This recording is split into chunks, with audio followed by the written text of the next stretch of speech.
Mga kaisuunan kong Dabawenyo, ladies and gentlemen, mga kababayan,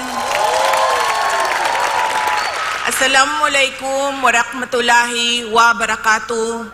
Madayaw, umayong adlaw, kaninyong tanan, magandang araw sa inyong lahat.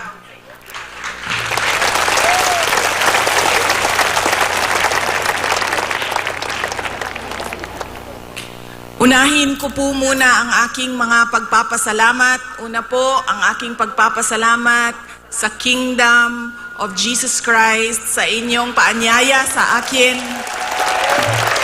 na dumalo sa inyong 39th anniversary. Maraming salamat po sa inyong imbitasyon.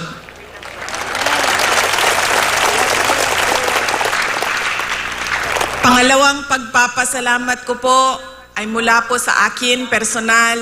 Ang pagpapasalamat ko sa tulong ninyo, sa kampanya ninyo, sa suporta ninyo at sa boto ninyo para sa akin nung nakaraang halalan ng taong 2022. Ang susunod na pagpasalamat ay mula sa akin pa din, personal din sa akin, ang pagpapasalamat sa inyong lahat sa suporta ninyo sa aking trabaho noon sa Department of Education at patuloy na suporta ninyo sa aking opisina, ang Office of the Vice President.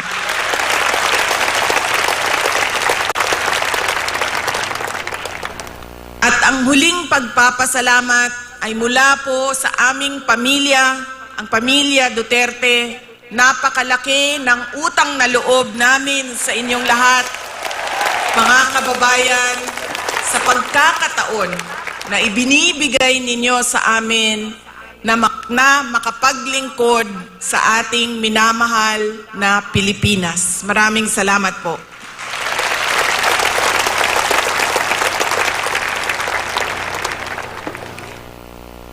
Nasabi ko na po,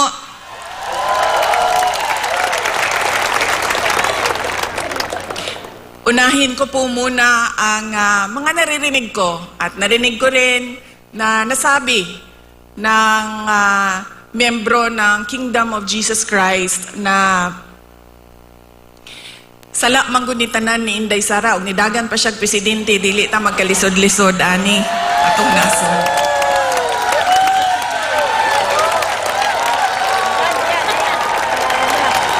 In another forum, I will thoroughly explain myself kung bakit ganon ang nangyari at ganon ang desisyon ko. Pero sa ngayon, hinihingi ko lang ang patawad ninyo na nagkamali ako.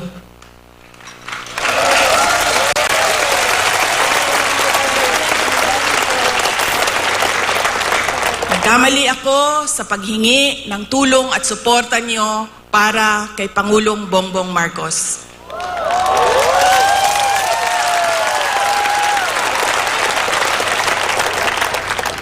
I was on the mistaken belief that we were together on the platform of unity and continuity. Nagkamali ako. Kaya hinihingi ko ang patawad ninyo.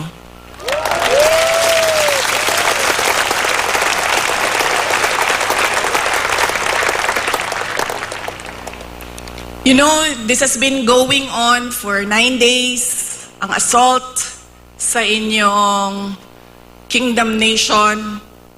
At I could not come earlier dahil meron ding atake sa opisina ng pangalawang Pangulo. At hindi ko maiwanan ang aking mga kasamahan doon sa Office of the Vice President.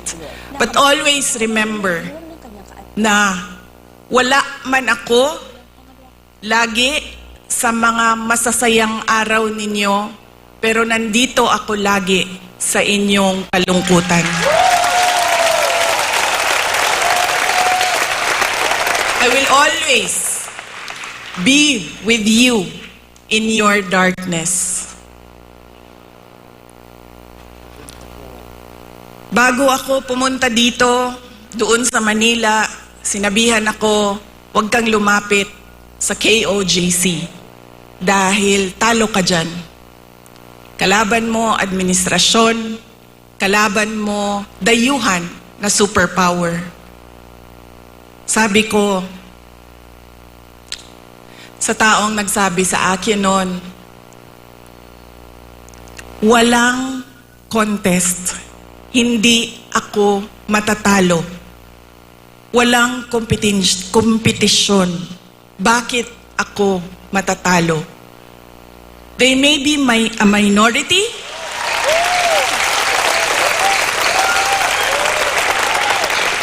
They may only be 8 million around the world. Sabihin na natin na 6 million lang doon ang Pilipino, pero Pilipino pa rin sila.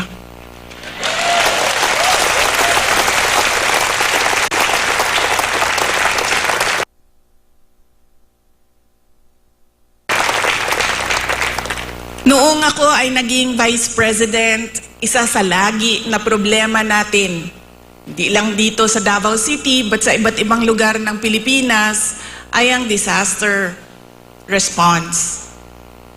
So nung ako ay umupo, in-institutionalize namin ang Disaster Operations Center ng Office of the Vice President.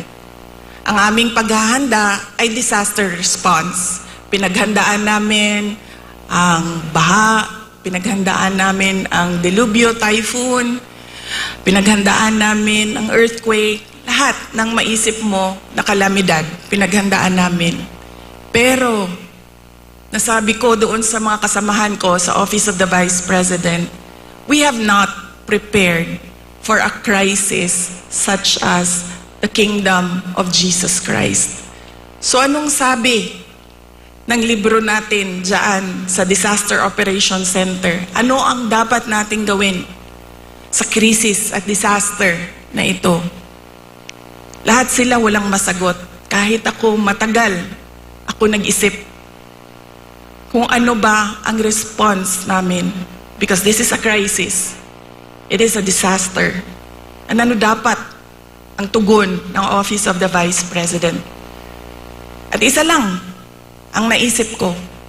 Sabi ko, as Vice President and as a Dabawenyo, I will be there to comfort them.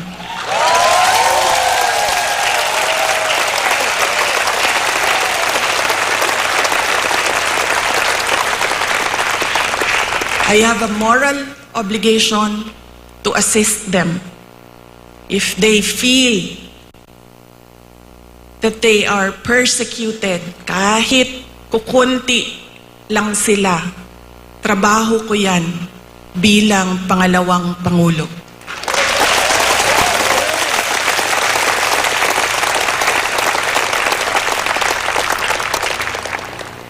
Doon din sa amin, sa Office of the Vice President, sabi nung isang kasamahan namin, doon sa USEC namin, sabi niya, USEC, ano bang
dahil hindi nangyayari sa sobrang mahal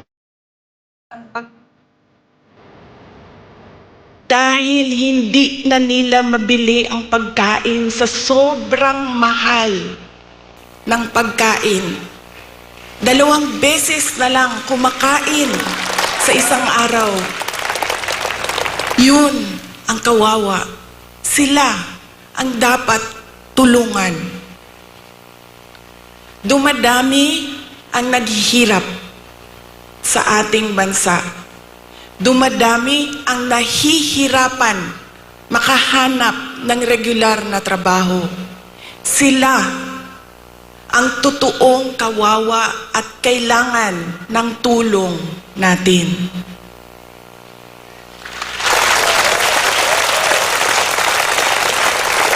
Ilang beses sa pag-atake sa akin, paulit-ulit ko sinabi, magtrabaho muna tayo. Because we owe it to our countrymen, because we made promises on stage, in front of everybody, na we will do something for our country. Paulit-ulit yan noong 1 taon. Hanggang ngayon, sinasabi ko, magtrabaho muna tayo. Mas maraming nangangailangan ng tulong kaysa mas interesado sa politika.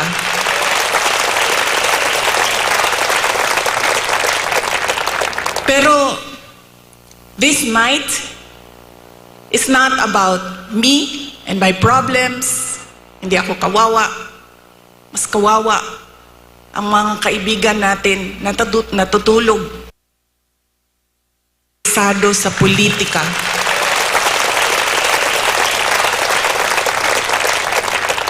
Pero this night is not about me and my problem. Tandaan ninyo, hindi kayo kawawa.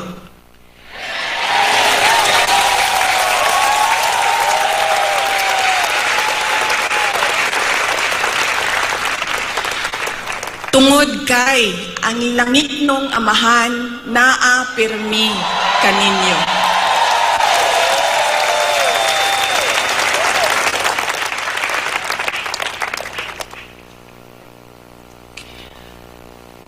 Noong isang araw, kausap ko yung SMNI president. Sabi ko sa kanya, "Sir, bigyan mo ako ng update sa mga tao." Sabi niya sa akin, 3,000 ka pulis, 4,000 ka pulis, 5,000 ka pulis, ilang gipadala dinhi sa Kingdom Nation. Nalisang na ang mga tao. Nangahadlok na sila. And then I said, mali nga malisang, mali nga mahadlok. Kay bao mo nga no, gipadalhan mo og 5,000 ka pulis na inyong istoryahon, na inyong ipasabot, na unsa na ang atong nasod, asa na ang rule of law.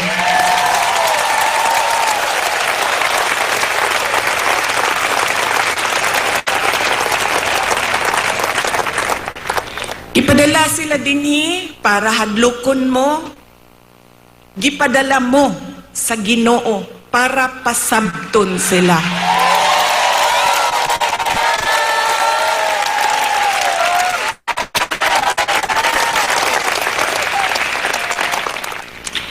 If they come from a place of violence, the Kingdom Nation is the expert on peace. Kay bao mo anak. Dabaweños are peace-loving Filipinos. And in fact, dili lang Dabaweños, because the Kingdom Nation citizens can be found all over the country and around the world.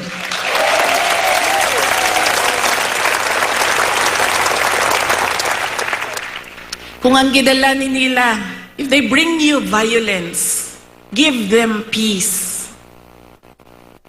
Show them peace.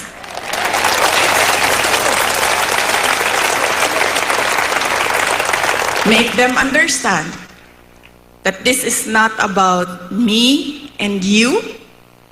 This is about the abuse of power and the assault on the freedom of religion. Because the kingdom, nation, citizens can be found all over the country and around the world.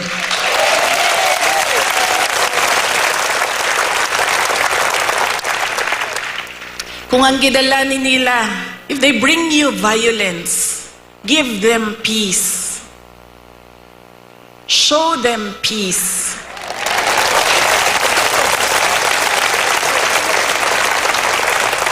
Make them understand that this is not about me and you. This is about the abuse of power and the assault on the freedom of religion.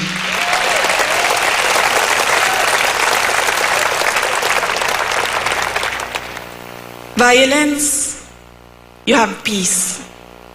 Bullets and tear gas, what do you have? You have the words of the Almighty God.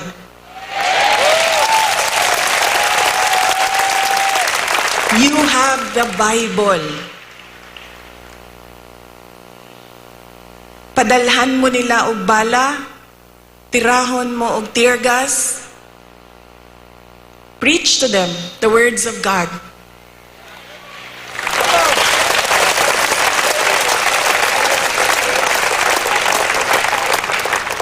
Pangtulo, if they come from the evils of Satan, what do you have? You have the goodness of the Lord Jesus Christ.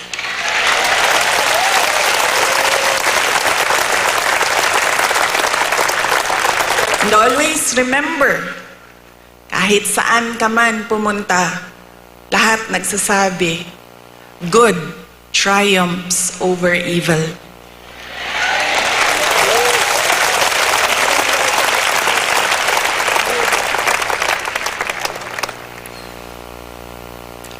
Ang ako ang lola sa mother's side, maternal grandmother nako, buhi pa siya karon, kaluoy sa Ginoo. She's blessed with a very long life. She's in her 90s. Lumad sila dinhi sa Davao del Sur of Davao City, sa Padada Davao del Sur of diri sa Davao City. Ang iyahang trabaho is magmaligya o kaniadtong panahon, mga 1960s, 1970s, mamaligya og mga PX goods. Anang mga murag ukay-ukay kung ginatawag nato karon. Onya, mamaligya og mga lain-laing klaseng dry goods. Nakaadto siya og baklaran, na maligya siya og mga sandals, nga mo ang ginabaligya kaniadto. Sa iya ako nakakaton og kanang dili magulat nga naay customer, kundi tawagon nimo dapat ang customer, pasudlon nimo sa imong tindahan. Doon na siya'y pulong sa ako tong batanon pa ko. Kay bawo mo, diri manggod sa ato sa Pilipinas, when you are outspoken, when you are opinionated, when you are headstrong, ang tawag sa imuha, maldita. I feel that it is wrong, pero somehow, siguro sa ato ang mga Pilipino, na kung mutubag ka sa mga elders, tawagong kag maldita. So, tung batanon pa ko, ang ako ang lula, mag-istorya, mga saba tingali, unya, mutubag ko,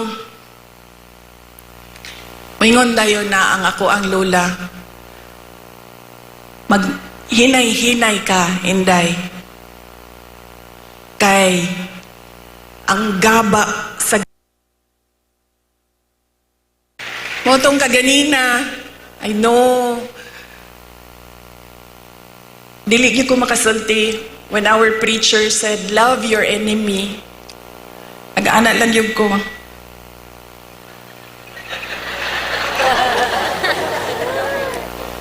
Wala pa ko sa punto sa mga miyembro. I am not in that level of spiritual enlightenment na I can love my enemies.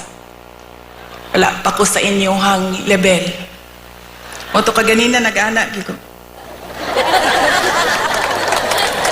Para di ko makasala.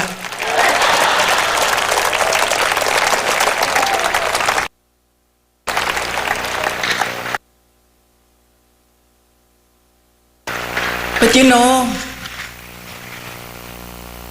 para sa ako dili man ako sila mamahal. I cannot bring myself to love them. Pero ang akong verse, pulong para kanila mao ang gaba sa Ginoo, di yun magsaba.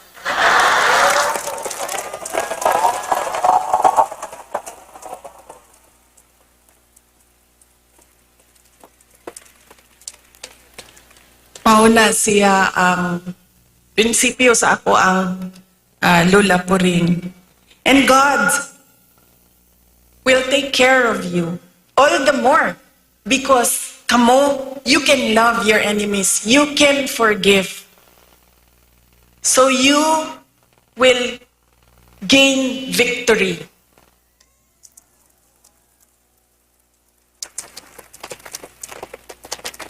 God will be there, will always be behind you, around you, above you, underneath you, to cradle you, to shelter you.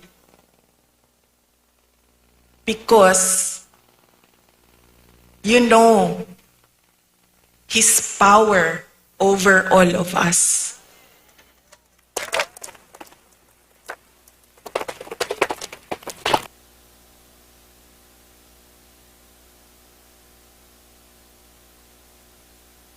Wall. And then nakabutang dito 39th anniversary. Nakauna-una ko nga sa pagtuo sa mga inchik, malas magud ang 9.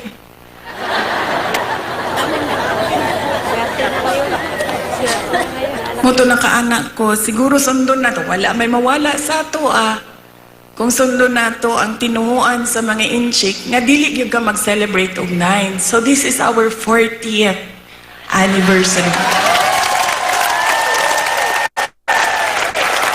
And mamalakpak ta para sa 40 years.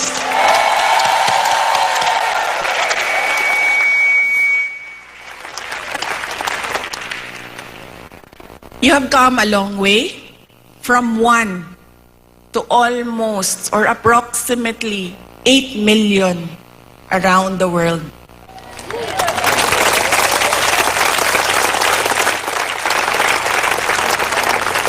You have overcome challenges, and every challenge made you stronger, made you more united. And we can see that now. There is another challenge before you, pero naagihapon mo sa ngalan sa Ginoo.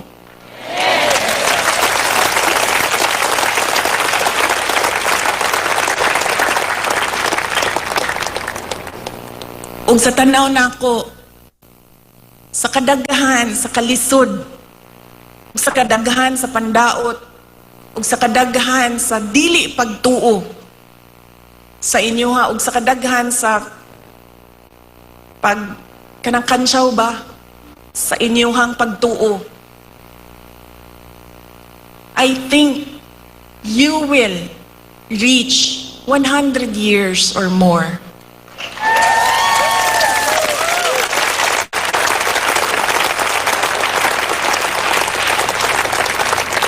Magpadayon ug magpadayon mo basta ang inyong pagsalig ug pagtuo.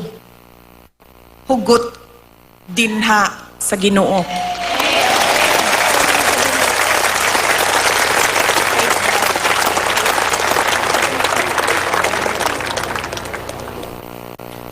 During COVID, it was a experience as mayor. It was an experience that I do never want to go through again. The COVID-19 pandemic. Dili na ko ma-explain sa inyo ang kalisod atong panahon na to. Nga dunay mga gipangayo sa imuha nga COVID-19 response, pero walay budget ang syudad para punduhan ang mga projects para sa COVID-19 response. Daghan kaayo, TTMF, PPEs, suporta sa mga frontliners, health workers. Dili na ko gusto mo sa bato. Pero doon ako'y mensahe sa mga Dabawenyo, maupod ang mensahe nako sa inyo ha, karon dili lang sa mga naadinhi sa Davao City, kundi sa tanan nga miyembro sa Kingdom of Jesus Christ. And that is, we will not break.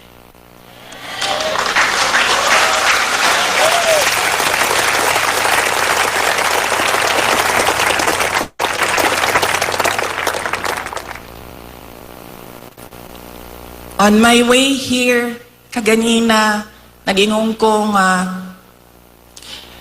I will leave you with a verse. And nangita ko og verse, butang na ko dito, of being afraid. Na doon ay isa, on top of the list, which will guide you, which will guide me, which will guide our countrymen through these dark times of our nation. And that is Psalm 23, verse 4. Even though I walk through the valley of the shadow of death, I will fear no evil, for you are with me.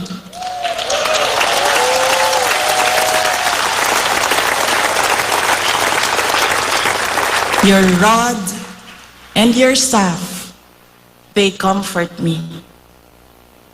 Ayaw mo kalimot na ay Ginoo nga nagtanaw sa ato ang tanan.